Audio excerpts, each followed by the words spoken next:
I'm going to need this water because I get hot up here. So let me get it situated. Make sure this is working. Look at us. So I want to share a few names with you, names that I hope will be familiar. The first is Harriet Tubman, Sojourner Truth, Anna B. Wells. Perhaps you've heard of Malcolm X, Dr. Carter G. Woodson, Dr. Martin Luther King Jr., Frederick Douglass, men and women who could very easily be described as bold, mindful, and brave. Some of whom movies have been made about, books have been written about, people have been inspired by. Some of whom made such tremendous contribution that our history books chose not to write about them. That's how bold and mindful and dangerously brave they were. A willingness to put their lives on the line for something they believed in, believing that sooner or later someone else would benefit from that sacrifice. Today I'd like to share a story with you about someone that you don't know, someone you've never heard of, someone who's never been in a history book.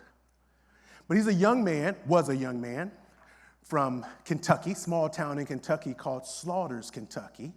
I don't know if Slaughters even still exists. I can't tell you. There was just dirt roads. And you couldn't tell the difference between where the grass stopped and the street started. So when your mama come outside and say, get out that street, you go, okay, that's the street. That's where this young man was from. In the late 30s, early 40s, he decided that he was going to join the military. And in so doing, he would leave behind a young wife and a young daughter to join a war that would come to be known as World War II. As he tells the story, he gladly joined this fight. Gladly joined this fight because he believed that by doing so, he would make his country safer. Ironically, this young man had experienced very little safety in his own country. This young man said he joined the fight because he believed in so doing, he could make a better life for the people in his country, that he could be safer, more secure, and have more opportunity, although he had never experienced any of that personally. He actually said, I joined that fight because I loved my country, a country that not only had not shown him love, but quite the opposite, had actually treated him like an outcast, not a second-class citizen, but an animal. Nevertheless, this man joined the fight because he believed that by doing so, his descendants might someday experience true freedom, true justice, true equality, something he knew he'd never experienced in his life. This bold, mindful, brave young man, his name was Robert Pore, P-O-R-E, and he was my grandfather.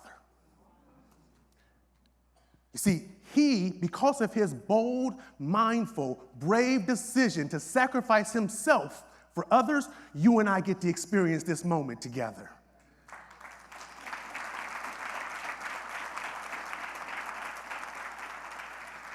My grandfather grabbed his opportunity, an opportunity he knew would never benefit him, but he grabbed it anyway.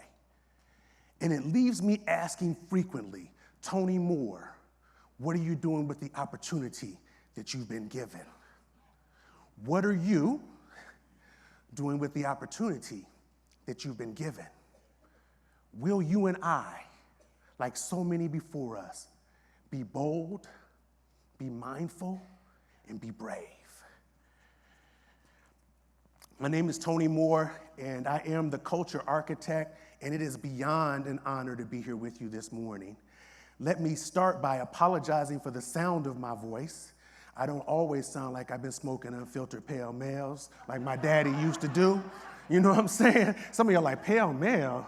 Okay, that's what my daddy smoked. So, but I'm battling the Florida allergy season. I am a resident of the state of Florida, so welcome to my home, actually. We live in Clearwater, not here in St. Pete. It is beautiful out there, but it's way more beautiful where I'm at. Just come on down, going up north a little bit. But welcome. So glad to be here with you. It is indeed an honor to have an opportunity to spend just a little bit of time with you. I think I got 2 hours. I know. See that look? I felt that. I don't know if you ever had that look where you, ooh, yeah, right. Yeah, you never forget what your mama looked at you like, do you? When you had crossed the line and she was going to snatch a knot in you. Yeah, some of y'all know what I'm talking about. So it is good to be here, an honor to be with you. We get the opportunity to spend a lot of our time with credit union leaders. As he said in the introduction, my goal is to always help you build a culture of engagement and ownership that impacts your bottom line. We spend quite a bit of time with credit union executives and executive teams, oftentimes on the other side of, for instance, mergers and acquisitions. In my own career, I had the privilege of leading the culture and people integration of 5 mergers. And the common theme through my career has just been leading change. So it's something I'm very, very familiar with. Oftentimes asked, particularly around people who want to become leaders or who are newly leaders, what are some things that you would share that I might do to either become a leader or to be more successful as a leader? And I believe there are 4 things that regardless of whether or not you're a new leader, an aspiring leader, or you've been leading for a long time, I believe that there is a term that I just call Let's Lead, where LEAD stands for an acronym, and that acronym is live your values, embrace your purpose, attend to your people, and deliver the goods. Live your values, embrace your people. Don't embrace them. HR will get on you for that one. Embrace your, maybe back in the day, but not no more. You better be elbow bumping. So live your values, embrace your purpose, attend to your people, and deliver the goods. I believe if you do those 4 things, you're on a road towards success. I believe if you fail to do any of those, you will find yourself unsuccessful. I believe to do each of these, it will require you to be bold, to be mindful, to be brave. So are you ready to get into this? It didn't sound like it, brother, like they did. They doing me like they did you. Are you ready to get into this? Yeah. All right. So those of you who are maybe a little uninitiated, I'm about to initiate you. Throughout our time together today, I'm going to pause every now and then to ask you a simple question that means, do you understand what I'm saying? And when I do ask that question, you're going to tell me you understand what I'm saying. So I'm going to say, is that cool? And when I say, is that cool? You can say, that's cool. So let us practice. Is that cool? Is that cool? Is that cool? All right. I even heard a couple of DATS's in the audience. That's cool. Appreciate y'all. Appreciate y'all. Yeah, buddy. Yeah, I'm at home. I appreciate y'all. And for anyone who doesn't know what I mean, if you end up in the wrong neighborhood, just say, Tony said, that's cool, and you might be all right. So, yeah, let's do this. So live your values. What I'd ask you to think about for just a moment is think about a leader who has had a positive impact on your life. It can be someone you work for, it could be a coach, it could be a parent, it could be my grandfather, it could be any number of people. But I want you to think of just one person right now who's had a positive impact on your life. Got somebody in mind? Is that cool? All right. Now I want you to think about what was it about that person that impacted you so profoundly? What was it about them? What is it that brings them to mind for you? Shouldn't take but a moment. Is that cool? Okay. I believe that there are 2 ways in which we impact our teams and our organizations. It's with our competency and it's with our character.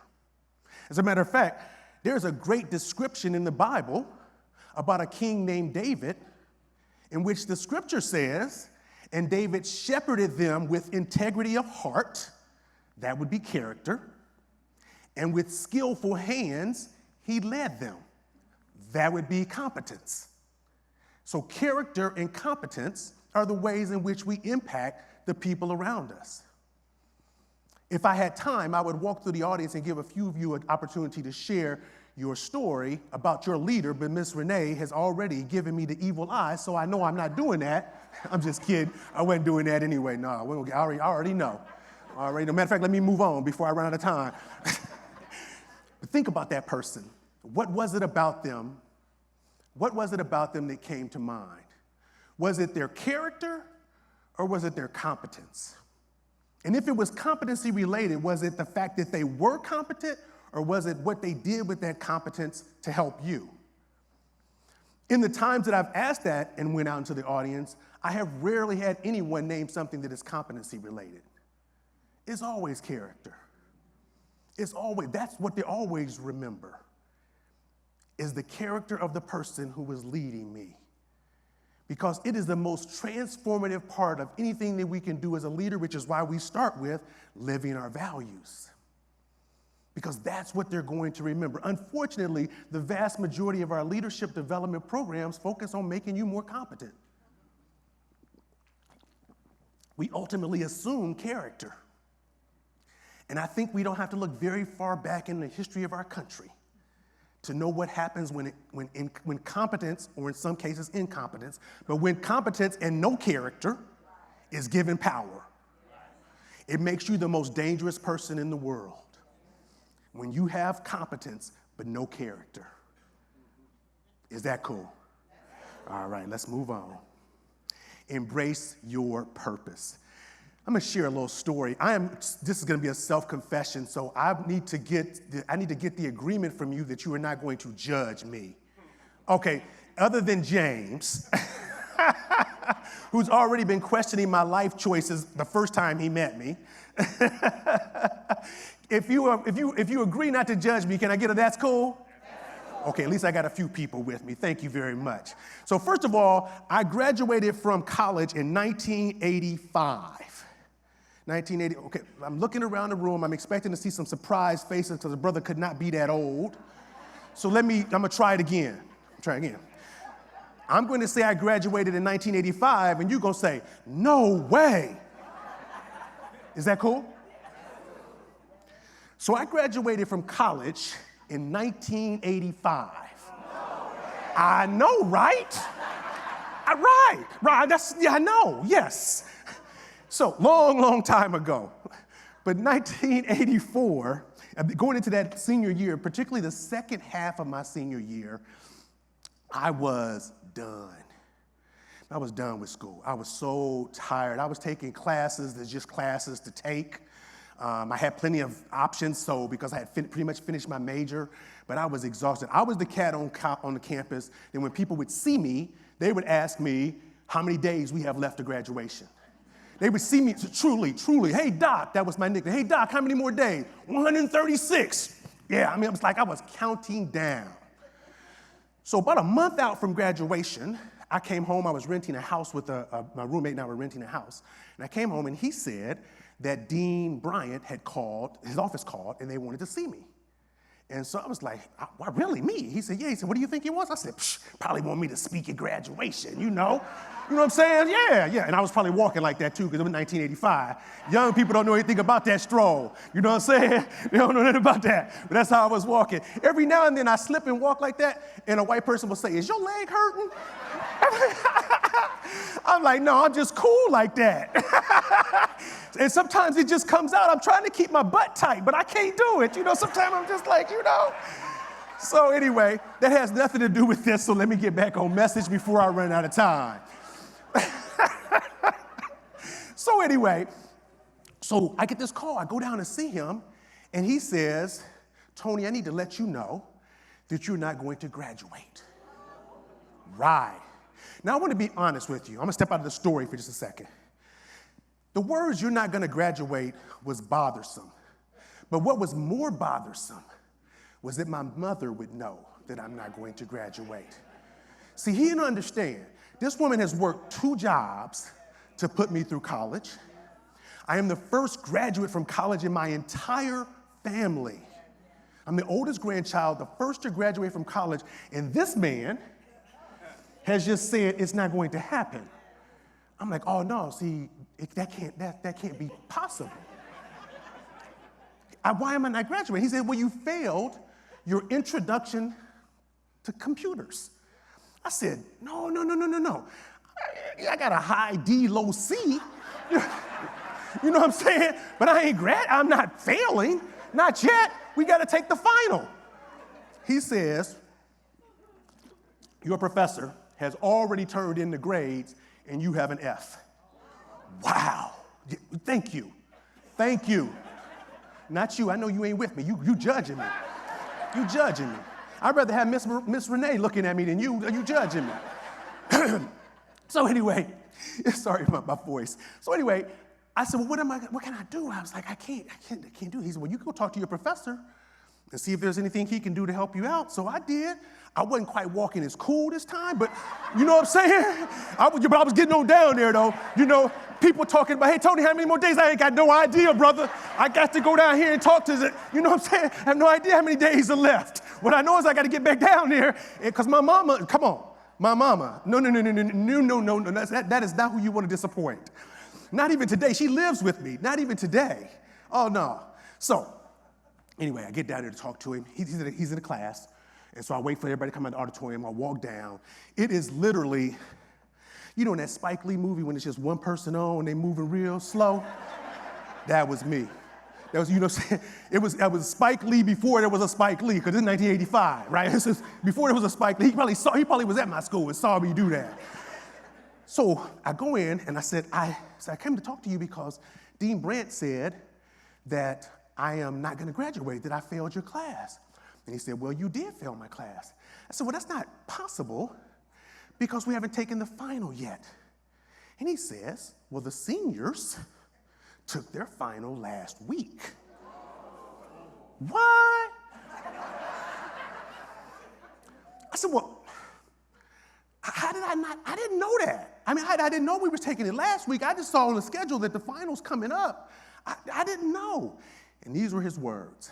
He said, perhaps if you paid more attention in my class, instead of reading your Sports Illustrated, you would have known. Wow.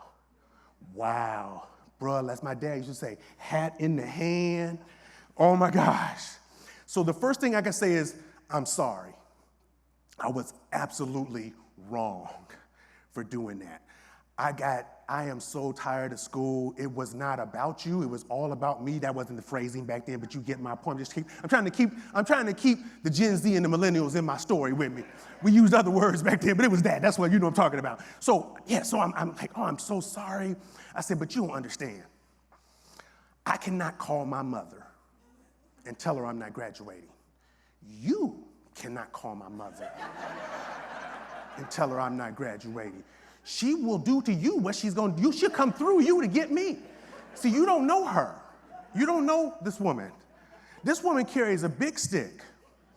This woman traveled up and down the avenue looking for me standing on a street corner and is more than willing to pull me off in front of all them pretty girls with no shame. So you don't understand. If I call her and tell her she's been working 2 jobs to put me, what can we do? So he looks at me and he says, well, Tony, you're lucky because I'm young enough that I haven't forgotten what senioritis is like. So I am going to let you take your final. Woo, hallelujah. Mm-hmm. I said, so when do I need to do it? Right now. Right now? Right now. Like the kind of now, are we talking the same? I know we ain't from the same neighborhood, but now where I come from, like right now. Like we're going to walk to your office and I'm going to take a test. And he said the words. This is what he said. You ain't studied for a whole semester. What's another week going to do? You know what I'm saying? And the truth be told, was I really going to go study for a week? I mean, I might as well go in here and take that test. I am pleased to tell you I graduated from college in 1985. I took my test. I got a C in that class. I know he had to give it to me. There ain't no way. But I got a C in that class, and my mama didn't allow no C's because it's the last semester. Now she worried about me getting a job. She ain't really talking about the C on the report card. You know what I'm saying? So it was the best time in my life to ever get a C is graduating from college. I share that story with you, though, for one reason. How did I come so close to blowing it? How did I lose sight of what I would refer to as true north? True north was graduating from college. Where in that transition did I lose sight of the most important reason why I'm here? My purpose in being here. How did I lose sight of it? How do we as leaders occasionally lose sight of true north? Why this organization exists? Why my team is a part of this organization? What it is that we're actually trying to accomplish? The world that we've been navigating, that you've been navigating as leaders for the last few years, has made several of us lose sight of true north. Think of true north as this.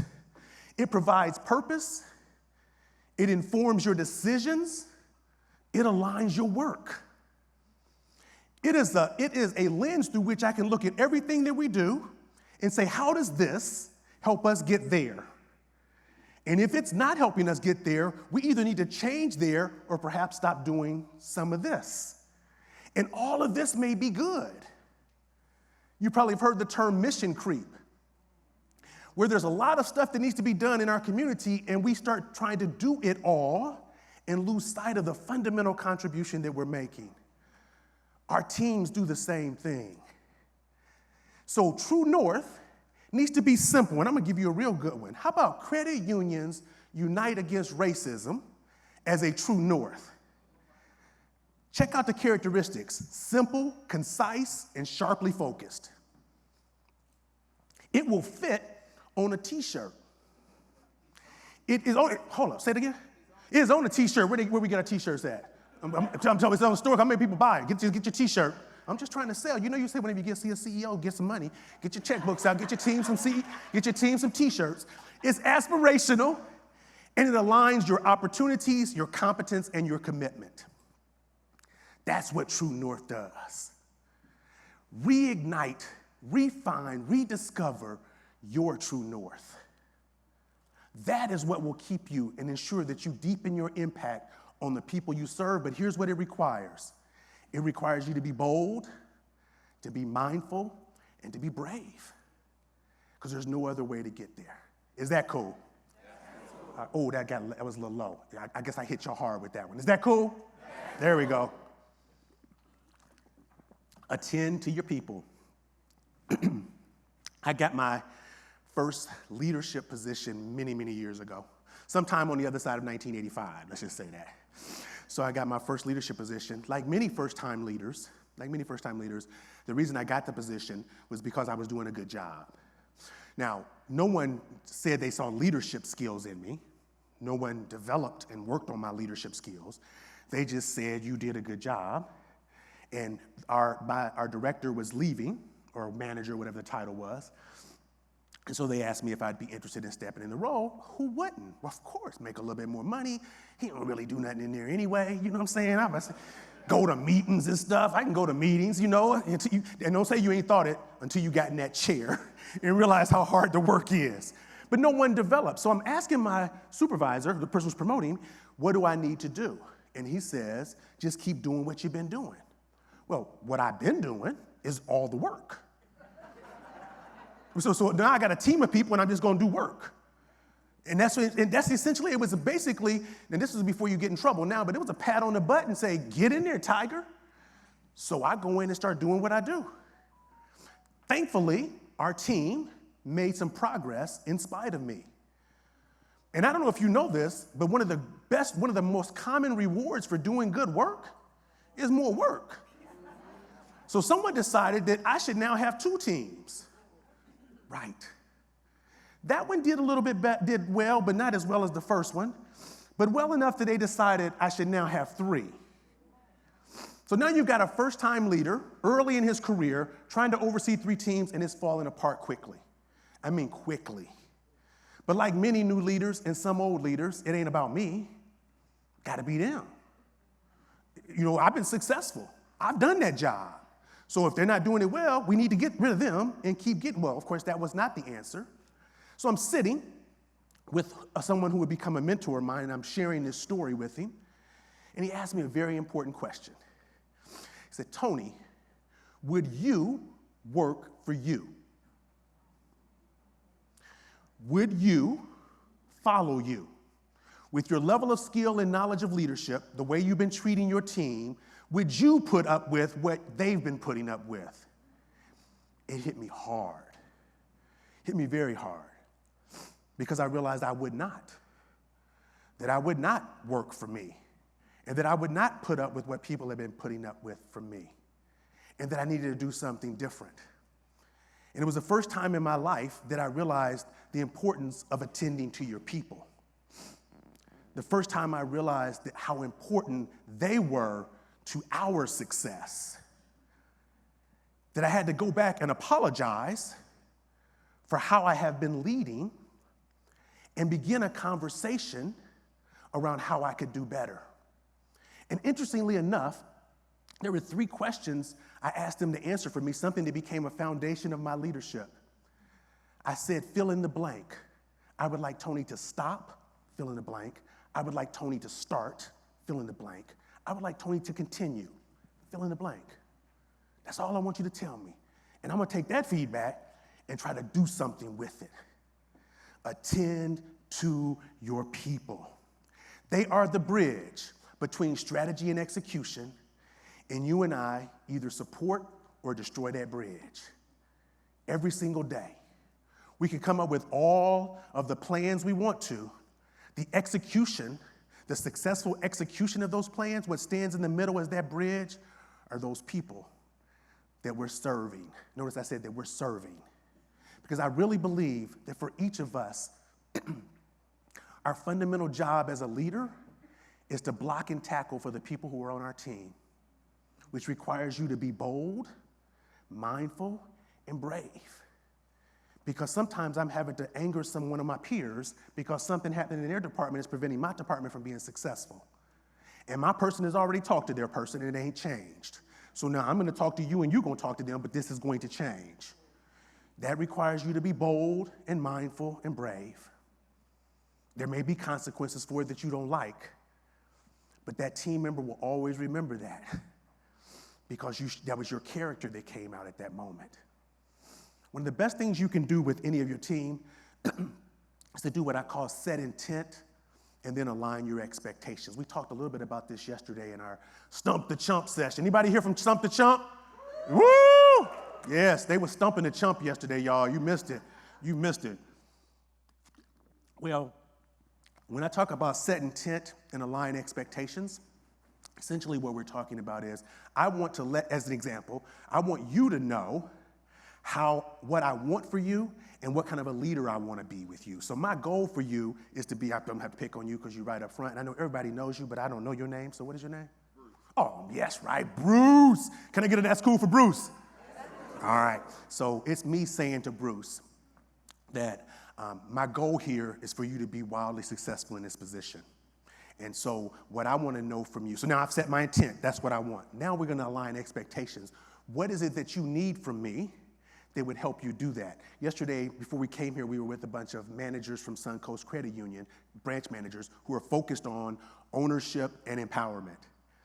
And so if I take that as an example of you being successful, if I say I want you to start taking ownership for the outcomes, I now need to align expectations. What do you need from me for me to be able to do that, for you to be able to do that?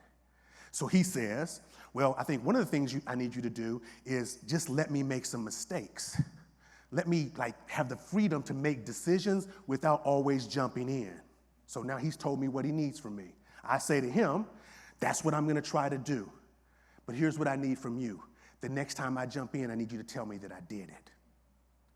Because I need to give him permission to tell me, because I've got the power. He's got to have permission to tell me when I'm not doing the very thing that I told him I'm going to do. Because guess what? I'm going to jump in because I'm human. So I'm going to. So I want to set my intent, and then we're going to align our expectations so we have some rules of engagement about how we're going to work together. Decreasing the misunderstandings, Because now he can come to me and say, you remember, even if you're nervous, you can come in and say, remember you told me to let you know? Oh, yeah. You did it earlier today. Right? And I can say, well, so what's your problem? No, I'm kidding. Who the boss? No, it gives us an opportunity to work on it. Is that cool? All right, let's talk about delivering the goods. So, live your values, embrace your purpose, attend to your people, deliver the goods. All of those first three mean nothing if we don't deliver the goods. I mean, at the end of the day, we can have, which is why our culture work is always around how it's going to impact your bottom line. Because otherwise, we'll just be all happy getting along together, but we'll be in the unemployment line together. Hey, I know you, but we sure love each other and broke. Right? Who's buying the drinks, right? So it's important for us to ultimately deliver the goods, to make sure that everyone is clear on what the goods are. Oftentimes we have found that there's a disconnect between the team executing and what their leaders expect of them. It is not uncommon for those leaders that aren't delivering what is expected of them to not know that they aren't clearly delivering what's expected of them. It's not that they haven't been told what's expected of them, but it hasn't been reinforced in a way that they are clear on what you are looking for. What exactly are you evaluating me on? So at the end of the day, what specific outcomes are going to define our success? I had the privilege of talking to a young lady yesterday. I am not going to call her name out, or hopefully I won't even make eye contact with her. But she was talking about being passed over for a couple of leadership promotions. And even today, she still has no idea what they're looking for in order for her to go into a leadership position. Because that was my question. Well, what is it that you don't have that they're looking for? I don't know. Have you asked? I have asked. They said I need leadership experience. Like, how in the world do you get that? I mean, like true leadership experience requires you to actually be in a leadership position, or at least partnering with someone who's in a leadership position and learning the ropes, which would be a cool thing to do. But oftentimes our teams are working without a clear definition of what it means to deliver the goods. So question number one is, what specific outcomes define our success? And then secondly, how does my work contribute to our success? So that my work is not just something that I do every day, but I understand the value of it and how it contributes to everything that we do. One of my mentors years and years ago, long time ago, when we were living in Fort Worth, he said to me, you know, every time I've gone to a new organization, the first people I try to get to know are the people, the housekeeping people, the people who fix stuff, maintenance. I can't even tell you what it's called because I can't fix nothing. That's all my wife's territory. That's my wife's territory. I don't fix things. I figure I'm contributing to the economy if I just hire somebody, because I'm doing my part is what I'm doing. So maintenance and the people who are in the kitchen. One is, he said, nobody talks to them. I mean, no one like literally goes up and engages them. And secondly, if you ever need food and the cafeteria is closed, but they're going to hook you up. You know what I'm saying? They're going to hook you. If you need your desk moved, they're going to bump you to the top of the list. I mean, because they feel like you care about them as people. And they appreciate how you've treated them. So every single person, the message I took from there is not, although I did like to get to know the dietary people, maybe a little too well, but I you know what I'm saying? But I'm saying to you is, he helped me understand that every single person in this building is important. But they need to know how their work contributes to the success of the organization. That you're not actually just sweeping a floor. If that floor is dirty when you come in to do business with us, you see it, which impacts our ability to do business. So what does this do for us? So that every person on that team understands how their work contributes to success. So we've defined what success looks like. This is how your work contributes to success. And now, how well am I contributing to our success? On any given day, I should know the answers to those questions. I should absolutely know how well I'm contributing to our success. Excuse me. Because you are giving me continuous feedback around how well I'm doing this or not doing it. I should never get to the end of the year and learn things that I should have known all along. And we all know that, but it requires you to be intentional about ensuring that people are getting the feedback they need, that they are being guided through the process. And I believe if we do those three things, define our success, ensure that every person knows how their work contributes to our success, and everyone knows how well they're doing at contributing to our success, you will deliver the goods. Is that cool? Yeah. So let me tell you this. My grandfather would have led what I would say is a pretty ordinary life after that war.